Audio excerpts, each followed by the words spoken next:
Je m'appelle Elena Martin, j'ai 42 ans et je suis enseignante dans une école primaire de la petite ville de Val Sereno, dans l'arrière-pays du Minas Gerais. Aujourd'hui, je souhaite partager avec vous ce qui a radicalement changé ma vision du monde, et surtout le pouvoir de la prière. Ce que je vais partager n'est pas seulement un souvenir, c'est un témoignage vivant, une rencontre si réelle qu'elle m'a profondément bouleversée. Et c'est Jésus qui m'a révélé quelque chose que je n'avais jamais pleinement compris jusqu'alors. Comment la prière peut détruire les forces du mal et pourquoi l'ennemi fait tout pour nous en préserver. Tout a commencé le 20 mars 2024. Ce matin-là, le temps était typique de la fin de l'été dans ma ville. Une chaleur étouffante, mais avec ce vent qui porte l'odeur de la terre humide. Je venais de terminer mon cours avec mes élèves de CE2 et je me rendais à la salle des profs pour déjeuner. À mi-chemin du couloir, j'ai ressenti un léger vertige. Je pensais que c'était parce que je n'avais pas pris de petit déjeuner. J'ai continué à marcher, mais soudain, quelque chose d'étrange s'est produit.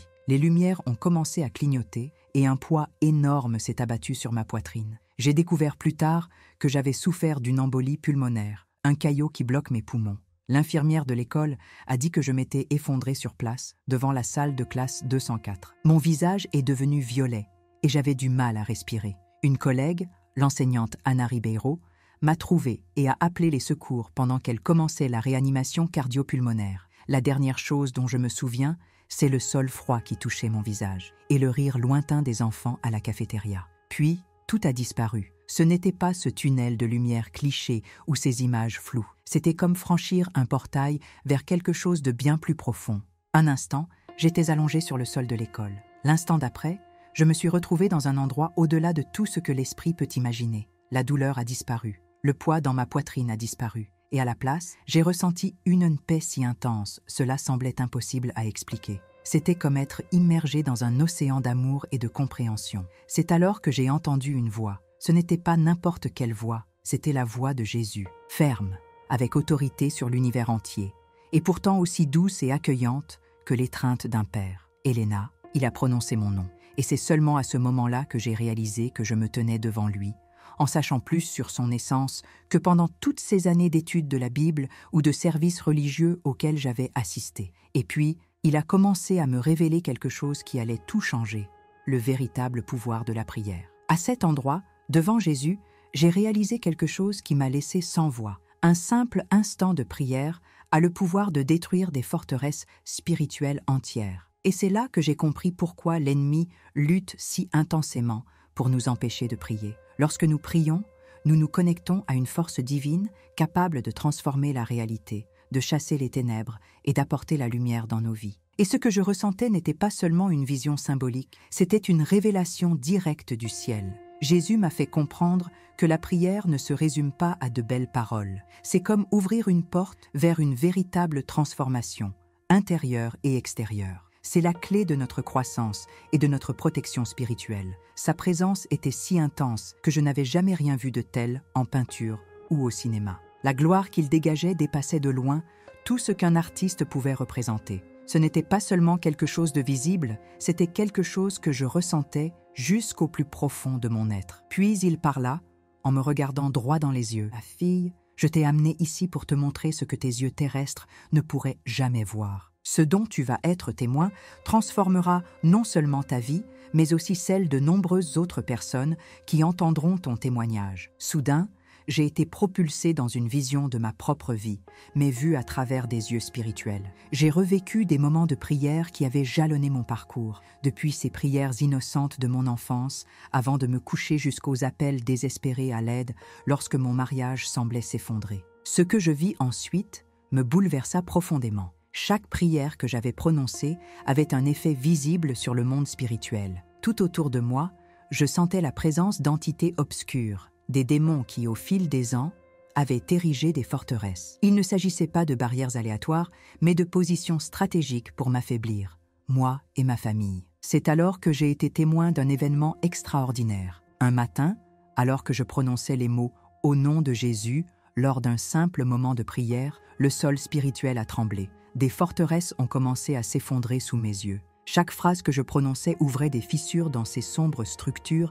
qui avaient émis des années à se construire. J'étais sous le choc. Même les prières que je considérais comme insignifiantes ou dont je doutais même que Dieu les entende avaient un impact dévastateur sur l'ennemi. Jésus m'a alors montré comment, souvent, ces mêmes démons faisaient tout leur possible pour m'empêcher de prier. J'ai clairement vu comment ils utilisaient mon épuisement à la fin d'une journée de travail pour me décourager. Le soir, mes yeux s'alourdissaient, comme si une force invisible essayait de m'endormir avant même que je puisse plier les genoux. Et le matin, lorsque j'essayais de rechercher la présence de Dieu, il me remplissait l'esprit de soucis concernant les examens, les devoirs et les notes à donner. Ils utilisaient même mon téléphone portable, laissant arriver des messages urgents de parents ou de collègues juste au moment où l'heure de la prière approchait. C'est alors que Jésus m'a dit « Regarde bien ». Et en un instant, je me suis retrouvée dans une nuit bien précise. J'étais fatiguée, accablée, mais j'ai persisté. J'ai ignoré les distractions et suis restée en prière. Dans le monde spirituel, ce simple acte s'est transformé en quelque chose d'immense, comme si 1000 marteaux s'abattaient sur les barrières de l'ennemi, brisant ses plans. Il m'a également montré un moment où j'avais prié pour mes élèves. Et j'ai découvert que cette prière avait suffi à déjouer un complot diabolique. Jésus m'a montré quelque chose qui m'a tellement touchée que j'en ai eu les larmes aux yeux. Il m'a révélé que chaque prière, même la plus simple, n'est pas un simple son lancé dans le vide, mais une arme spirituelle d'une puissance réelle. Lorsque nous prions, nous ne nous adressons pas seulement à Dieu. Nous transformons littéralement le paysage spirituel qui nous entoure. J'ai vu comment une simple requête peut renverser des forteresses, défaire les stratégies de l'ennemi et ouvrir la voie à la transformation divine. C'est à ce moment-là que j'ai compris pourquoi l'ennemi fait tout pour nous empêcher de prier. Il sait que lorsque nous prions avec foi, nous accédons à une puissance infiniment plus grande que toute force qu'il pourrait utiliser contre nous. Tandis qu'il parlait, je réalisais combien j'avais souvent sous-estimé l'impact de mes propres prières. Jésus ne me condamnait pas pour les fois où j'avais cédé à la lassitude ou à la distraction et cessé de prier. Au contraire, il me regardait comme un maître patient, convaincu que son élève apprendra la leçon. Son expression était pleine d'amour et de compréhension, jamais de reproche. « Helena, dit-il tendrement, la prière n'est pas un vain mot. Voyez ce qui se passe quand vous priez. » C'est alors qu'il m'a montré une scène récente, un jour où j'étais particulièrement concentrée et passionnée pendant la prière. Mes paroles jaillissaient comme celles d'un guerrier habile brandissant une épée de lumière. Chaque phrase était une frappe précise contre les bastions de l'ennemi. J'ai vu les démons reculer, non pas à cause de qui je suis, mais à cause du nom que j'invoquais, Jésus. Ils se sont dispersés, paniqués, essayant de repenser leurs plans, tandis que leur stratégie était détruite une à une par la puissance de la prière constante. Jésus m'a expliqué qu'ils ne craignent pas ma force, mais la puissance d'un seul croyant qui comprend la véritable autorité de la prière et qui ne se laisse ni distraire ni décourager. « Maintenant, comprends-tu » a-t-il demandé. « C'est pourquoi l'ennemi lutte si fort pour empêcher mes enfants de prier. Une seule prière faite avec foi fait plus de mal au royaume des ténèbres que 1000 autres activités spirituelles sans vie. » Il m'a alors montré quelque chose d'étonnant. Il existait différents types de démons ayant des objectifs précis contre les chrétiens. Certains se spécialisaient dans la distraction au moment précis de la prière. D'autres s'efforcèrent de générer de la fatigue physique, rendant les gens impatients et prêts à abandonner. Et il y en avait même qui inventaient des situations urgentes pour faire croire aux croyants que tout était plus important que de parler à Dieu. Mais Jésus m'a aussi conduit à une autre vision. Et cette fois, mon cœur était rempli d'un profond émerveillement. J'ai vu des anges se tenir autour de ceux qui maintenaient une vie de prière fidèle et constante. Ces guerriers de lumière, fortifiés par les prières des croyants, étaient prêts à agir, accomplissant la volonté de Dieu et protégeant son peuple. C'était comme assister à une bataille invisible dans les rues d'une ville ordinaire où les passants ignoraient que leur âme était au cœur d'un intense conflit spirituel. Les anges se déplaçaient stratégiquement, prêts à défendre et à intervenir si nécessaire. Et puis, il m'a montré la réaction en chaîne de la prière. J'ai vu comment les prières dites au fil des jours, des mois et des années s'accumulaient dans le monde spirituel, créant une force incalculable. Chaque prière sincère non seulement fortifiait ma vie,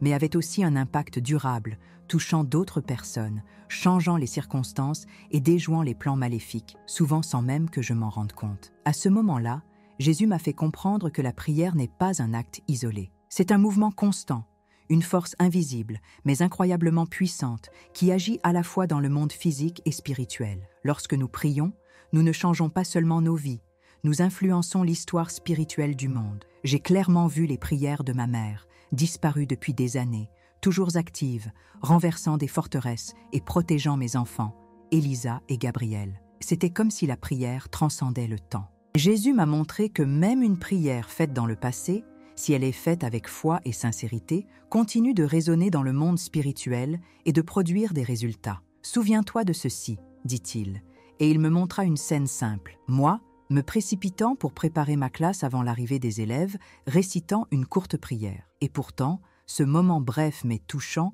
eut un effet dévastateur sur les plans de l'ennemi. Ce n'est pas le temps que vous passez à prier qui a expliqué Jésus, mais la foi et la vérité avec lesquelles vous priez. Pendant longtemps, je n'avais pas réalisé que même ces brefs moments de prière, entre les cours ou pendant la pause déjeuner, étaient des armes puissantes dans le monde spirituel. Mais maintenant, j'en avais la netteté.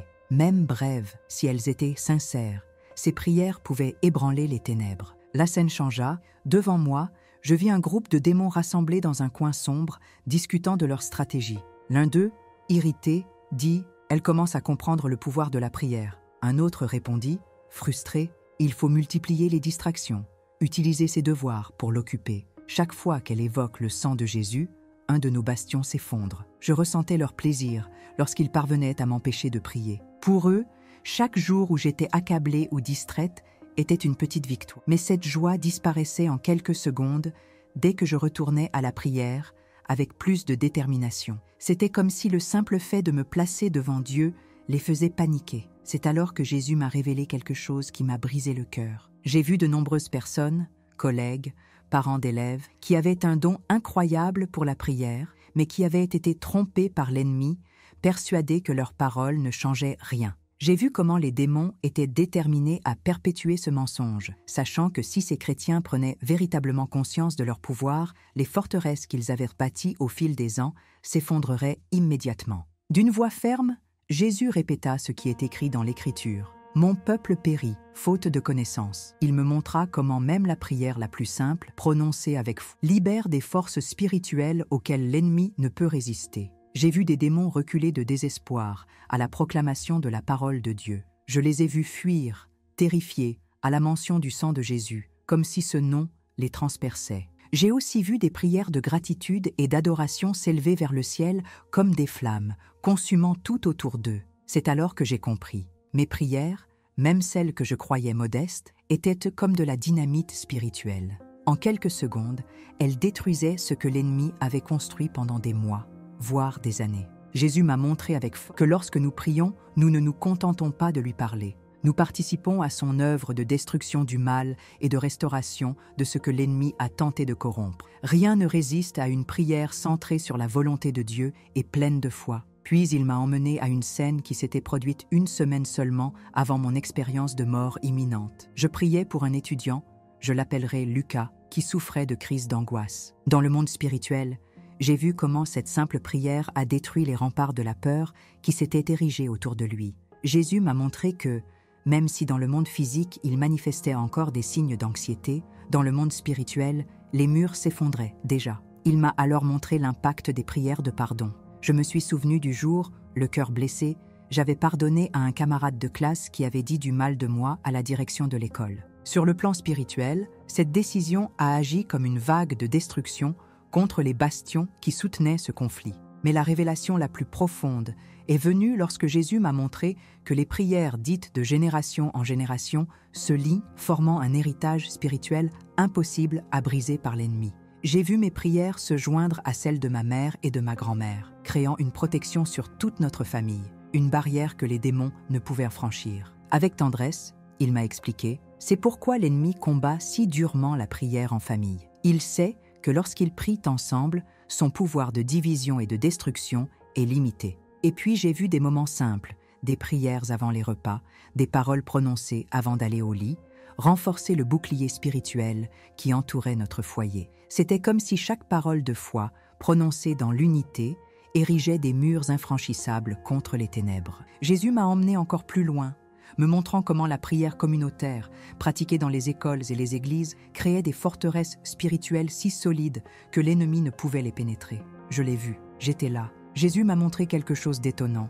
Lorsqu'un groupe se rassemble pour prier, c'est comme si un système de défense spirituelle impénétrable s'élevait autour de la communauté entière. L'ennemi sait que les croyants unis forment une force qu'il ne peut briser. Mais ensuite, il a dit « Voyez maintenant ce qui se passe lorsque la prière diminue. » Dans cette vision, j'ai compris que lorsque l'intercession collective s'affaiblissait, les démons trouvaient le moyen d'établir de petites bases. Avec le temps, ces bases ont grandi et sont devenues des forteresses de plus en plus résistantes. Elles étaient comme des graines plantées dans un sol fertile. Distraction, activité, engagement, malgré leur apparence positive, volaient le temps et l'énergie autrefois consacrés à la recherche de Dieu.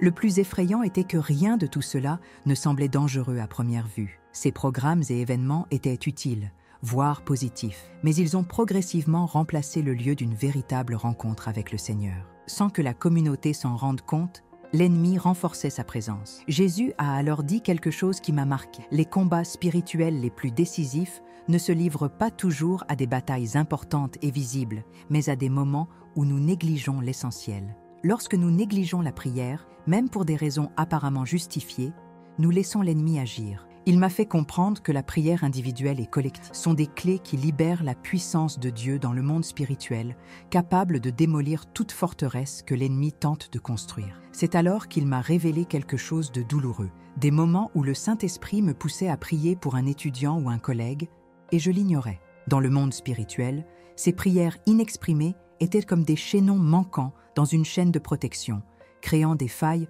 que Dieu voulait combler. C'est pourquoi l'ennemi craint tant la prière qui est sur le point d'être faite, explique Jésus. Il sait que si elle est libérée, il ne pourra pas résister. J'ai alors vu comment les démons agissaient dès qu'ils pressentaient qu'un chrétien était sur le point de découvrir le véritable pouvoir de la prière. Ils convoquaient des réunions d'urgence, envoyant des esprits spécialisés dans la distraction, le doute et le retard, tout cela pour empêcher cette révélation de se concrétiser. Mais ce qui m'a le plus touché, c'est ce qu'il m'a montré ensuite, son infinie patience et son amour. Même lorsque j'ignorais ses murmures, Jésus n'a jamais renoncé à me rappeler. Il ne m'a pas forcé, mais à chaque occasion qu'il s'est présenté, il m'a invité à revenir. Héléna, souviens-toi, la prière ne se résume pas à des mots parfaits ni à de longues heures. C'est une question de relation. Chaque demande est entendue, chaque demande compte, chaque prière déjoue les plans de l'ennemi. Ces mots ont profondément marqué mon âme. J'ai compris que, aussi simple soit-elle, toute prière avait le pouvoir d'influencer le monde spirituel. Puis il m'a donné une dernière vision avant la fin de mon expérience. J'étais de retour en classe, mais je voyais désormais à la fois le monde physique et le monde spirituel. J'ai réalisé que chaque petite prière que je disais tout au long de la journée, en écrivant au tableau, en corrigeant des cahiers ou en répondant à des questions, était un coup fatal aux stratégies de l'ennemi. Il ne pouvait plus maintenir de forteresse dans ma vie grâce à la constance de ses prières. Ce jour, qui semblait ordinaire, était en réalité un champ de bataille invisible. Et chaque prière, aussi brève fût-elle, détruisait un nouveau pan de ténèbres. Alors Jésus dit avec autorité, « Parlez à mes enfants du pouvoir de la prière. Dites-leur qu'aucune requête n'est trop petite, aucun cœur trop faible, aucune foi insuffisante. Dites-leur que je veux entendre leur voix. Chaque prière est un coup porté au royaume des ténèbres. » Peu après, je me suis senti ramené dans mon corps. Ce retour fut doux mais intense. Les lumières vives de l'hôpital sont devenues plus claires et j'ai entendu des voix agitées autour de moi. Les médecins étaient en état d'urgence. Plus tard, j'ai appris qu'ils s'apprêtaient déjà à déclarer mon décès. J'étais cliniquement mort depuis 33 minutes et 27 secondes. C'est alors que, inexplicablement, mon cœur s'est remis à battre. L'embolie pulmonaire dont j'avais été victime aurait dû laisser de graves séquelles, mais tous les examens ont montré que j'étais en parfaite santé. Aucune lésion cérébrale, malgré le temps passé sans oxygène. La médecine n'avait pas de réponse, mais je savais que Dieu m'avait donné une seconde chance, et avec elle, une compréhension profonde du véritable pouvoir de la prière. Après tout ce que j'avais vécu, il m'est apparu clairement que je devais partager avec les autres ce que Jésus m'avait montré. Car maintenant, je sais que, quelle que soit la forme que prend la prière, si elle est faite avec foi, elle peut déplacer des montagnes spirituelles. Même la plus petite prière, lorsqu'elle naît d'un cœur sincère, non seulement transforme nos vies, mais affaiblit aussi le royaume des ténèbres. Cette nuit-là, Encore à l'hôpital, j'ai ressenti un profond changement en moi. Je ne voyais plus le monde spirituel comme lors de l'expérience, mais il y avait quelque chose de nouveau, une certitude inébranlable. Chaque fois que je murmurais « Jésus », je savais que les démons se retiraient. Même la plus simple requête, formulée à voix basse, avait un réel impact sur le monde spirituel. Avant, je voyais la prière comme une discipline, un devoir chrétien. Maintenant, elle est devenue une arme de guerre, un canal direct vers le trône de Dieu, une force imparable qui détruit les forteresses et établit son royaume ici-bas. 2 semaines plus tard, à mon retour à l'enseignement, je n'étais plus la même personne. Mes étudiants et mes collègues sentaient bien que quelque chose avait changé, même s'ils ne comprenaient pas exactement de quoi il s'agissait. Et je veux être clair, je ne partage pas cela pour vanter l'expérience elle-même, mais pour renforcer une vérité qui peut changer votre vie. Vos prières ont beaucoup plus de pouvoir que vous ne le pensez. L'ennemi tremble quand vous priez. Une seule requête, formulée avec foi, peut détruire des milliers de forteresses obscures. C'est pourquoi il y a tant de résistance à chaque fois que vous essayez de prier. Avez-vous déjà remarqué comment les distractions augmentent de façon presque surnaturelle lorsque vous vous préparez à chercher Dieu, ou comment la fatigue s'installe avant même que vous ayez commencé? Ce n'est pas une coïncidence, c'est une stratégie. Mais maintenant, vous connaissez la vérité. Chaque prière compte, chaque parole de foi a un poids immense dans le monde spirituel, et chaque fois que vous prononcez le nom de Jésus, les ténèbres se dissipent. Ne laissez pas l'ennemi vous voler votre temps de prière. Ne croyez pas au mensonge selon lequel vos paroles sont sans valeur. Je l'ai vu, j'en ai été témoin. La plus simple requête, formulée avec sincérité et foi, peut faire des ravages dans le royaume des ténèbres, au-delà de toute imagination. Depuis ce jour, mes habitudes de prière n'ont plus jamais été les mêmes. Je commence chaque matin par une prière. Je fais le tour de ma classe et je prie au-dessus de chaque bureau.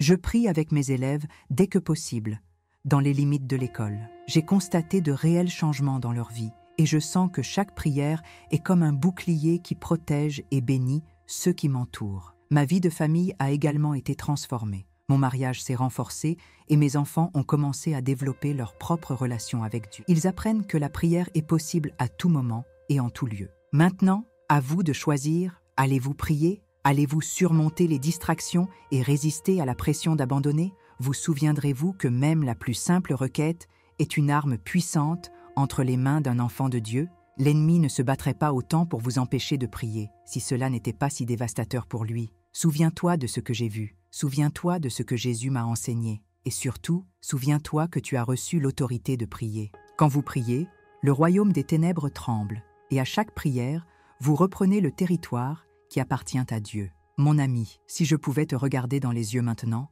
je te dirais merci. Merci d'être resté jusqu'à la fin de cette histoire. Je sais combien ton temps est précieux, et tu as choisi d'en investir une partie pour écouter quelque chose qui a changé ma vie à jamais. Si ce que j'ai partagé ici a touché quelque chose en vous, si cela a touché un endroit profond de votre âme, alors écoutez attentivement ce que je vais dire maintenant, parce que j'ai été exactement là où tu pourrais être aujourd'hui, fatigué, dépassé par les exigences du quotidien, et avec l'impression que mes prières n'étaient que des mots flottant dans l'air. Et pour être honnête, il y avait des jours où je me demandais « Dieu m'écoute-t-il vraiment ? Est-ce que cela changera quelque chose ?» C'était comme si chaque fois que j'essayais de prier, quelque chose surgissait pour m'interrompre. Les distractions surgissaient de toutes parts, et j'avais presque l'impression qu'une force s'efforçait de m'empêcher de m'agenouiller. Mais c'est précisément dans ce moment de plus grande faiblesse que quelque chose s'est produit. J'ai senti la main de Dieu me guider, me montrant la véritable puissance de la prière. Plus encore, me révélant qu'elle peut abattre même les murs les plus solides que l'ennemi érige autour de nous. Et aujourd'hui, je peux dire avec certitude, chaque prière compte. Peut-être que maintenant vous pensez, je veux aussi avoir cette confiance, je veux voir cette transformation. Et je suis ici pour vous dire, vous le pouvez. Vous avez la même autorité que moi pour prier. Le même porte-clés de la foi qui ouvre des portes protectrices et comble les lacunes dans votre vie et celle de votre famille. Si vous vous demandez par où commencer, la réponse est simple. Commencez, priez. Même si ce n'est que pour 1 minute, faites en sorte que cette minute soit précieuse. Parce que, comme je l'ai appris, chaque prière dite avec foi a du poids dans le monde spirituel. Et l'ennemi a peur lorsque vous priez avec foi. Et si ce message vous a parlé, je veux vous inviter à faire un pas de plus. Abonnez-vous à la chaîne, aimez cette vidéo et laissez un commentaire avec la partie qui vous a le plus parlé aujourd'hui. Dites-nous également comment vous comptez mettre cette vérité en pratique. Qui sait, Peut-être que votre témoignage encouragera quelqu'un qui traverse exactement la même épreuve que vous en ce moment. Je sais, parfois, sur ce chemin, on se sent seul. Mais souvenez-vous, vous n'êtes pas seul. Quand vous priez, le ciel agit en votre faveur. Et l'ennemi le sait. Et si vous faites partie de cette communauté, vous réaliserez que vous ne recevez pas seulement du contenu, mais que vous rejoignez un mouvement de foi qui peut changer votre vie. Qui sait, la vie de beaucoup d'autres? Maintenant, réfléchissez avec moi. Quelle prière devez-vous dire aujourd'hui? C'est peut-être pour vous, pour votre famille, pour votre travail ou pour quelqu'un que vous aimez. Mais priez. Ne remettez pas à demain. La prière n'a pas de date limite et l'ennemi n'attendra pas que vous vous sentiez prêt. Il sait que lorsque vous priez, ces forteresses s'effondrent. Alors, abonnez-vous, aimez et commentez ce que vous avez ressenti et appris. Ensemble, agissons. Le royaume des ténèbres tremble lorsque nous prions. Et il n'y a rien de plus puissant qu'un peuple uni devant Dieu. Merci d'être resté avec moi jusqu'au bout. Je crois de tout mon cœur que vous allez découvrir une nouvelle puissance dans vos prières. Que Dieu vous bénisse grandement ainsi que votre marche avec lui.